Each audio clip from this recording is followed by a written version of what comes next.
Coco Gauff walked off the Foro Italico court tonight having done something she's been doing all week, winning matches she probably shouldn't have won as easily as she did.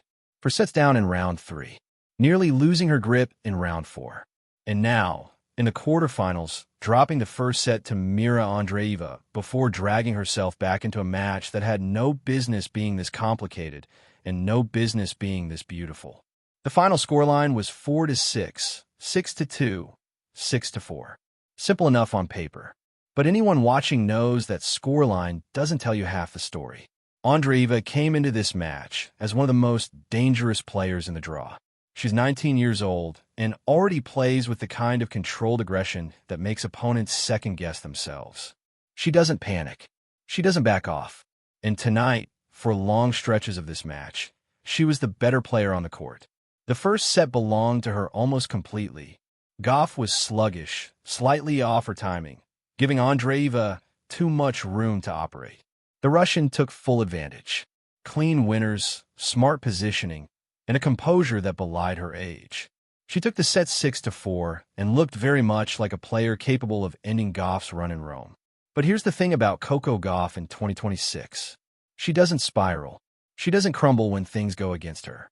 She just recalibrates, finds something in herself, and comes back swinging. The second set was a different match entirely. Gauff found her range. Her movement sharpened. She started taking the ball earlier, denying Andreeva the time she needed to set up her ground strokes. The pressure shifted. Andreeva, so composed in the first set, suddenly found herself on the back foot. Gauff won the second set 6-2 and made it look almost routine, which it absolutely was not. Then came the third set, and this is where the match became something genuinely extraordinary. Gauff broke early and built what looked like a commanding lead. The match seemed to be heading toward a clean, straightforward conclusion. But Andreeva had other ideas. She started fighting back. Not frantically, not desperately, but with the same measured intensity she'd brought to the first set. She started closing the gap. Games that should have been comfortable suddenly became complicated. The Foro Italico crowd, already on their feet, got even louder.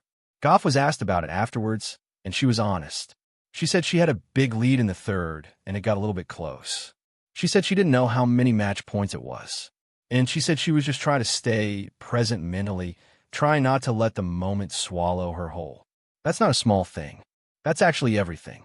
Because the difference between good players and great players, especially at this stage of a tournament, especially under this kind of pressure, is almost never physical. It's mental. It's the ability to stay in the present point when your mind is trying to sprint ahead to the finish line. It's the ability to trust your game when the scoreboard is doing everything it can to make you doubt yourself. Gauff has that. She's shown it repeatedly this week in Rome, and she showed it again tonight in a match that tested every layer of her game. Andreeva pushed her all the way. Don't let the 6-2 second set fool you into thinking this was ever one-sided. The Russian teenager played some of the best tennis you'll see at any level this year. Her shot-making was creative, her defense was relentless, and her refusal to accept that she was beaten made this match genuinely gripping from the first game to the last. But Gauff was just a little bit better in the moments that mattered most. She held when she needed a hold. She found her shots when the pressure was highest. And she closed it out when closing it out was genuinely hard. Annabelle Croft was courtside for Sky Sports, and her assessment afterwards captured exactly what the crowd had just witnessed. She talked about how much Gauff had earned a victory, about the resilience and character she showed under pressure, and about how brilliantly she moves. But she also didn't shy away from the fact that Gauff made things difficult for herself towards the end, becoming slightly more passive, relying on defense rather than dictating. Sometimes that works. Tonight, it just about held. And then Croft said something that felt like the perfect summary of the whole evening. She called it one of the best matches she'd seen all year. The intrigue, the tactics, the tennis, the way the points unfolded. She said the crowd was treated to a little bit of everything, and that it was very special. It was hard to argue with a single word of it. So what does Gauff's run in Rome actually look like at this point?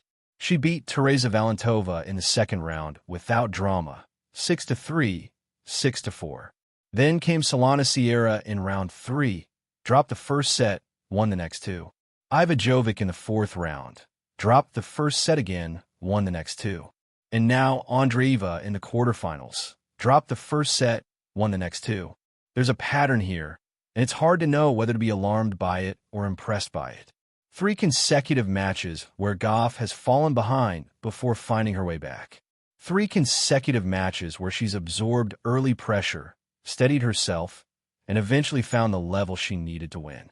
On one hand, you could argue she's giving opponents too much of a head start. On the other hand, there's something almost methodical about the way she does it. Like she needs to see the match first, understand what she's dealing with before she can impose herself. Like she's gathering information in real time and then using it. Whether that's a strategy or just the current shape of her game is a question for her and her coaching team. But what it clearly isn't is a sign of weakness. Players who aren't mentally tough don't keep winning these situations. They go 2 sets and go home. Gauff keeps winning them. Now she looks ahead to the semifinal, and it's a familiar face across the net. Sorana Cîrstea. They met just recently in Madrid, where Gauff again fell behind before winning in 3 sets, 4-6, 7-5, 6-1. Gauff acknowledged after tonight's match that Cîrstea is a tough player and that it's going to be another difficult match. But she said she's grateful to be in the semifinals. And given everything she's been through this week, grateful feels exactly right. Cîrstea is experienced, unpredictable, and capable of raising her level on big occasions. This will not be straightforward. Nothing in Gauff's week in Rome has been straightforward. But Coco Gauff is 4 wins into a tournament that looked like it could end at any point, and she's still standing, still fighting, still finding ways through. That's not luck. That's character. And at 21 years old, with a Grand Slam already on her resume and a game that's still clearly developing, the most exciting thing about watching Coco Gauff right now is the sense that she hasn't yet become the player she's going to be. Tonight, at the Foro Italico, was another chapter in that story. A messy, brilliant, exhausting, wonderful chapter. And if the semifinal against Cîrstea is anything like what we just watched, then Rome is about to give us something worth remembering.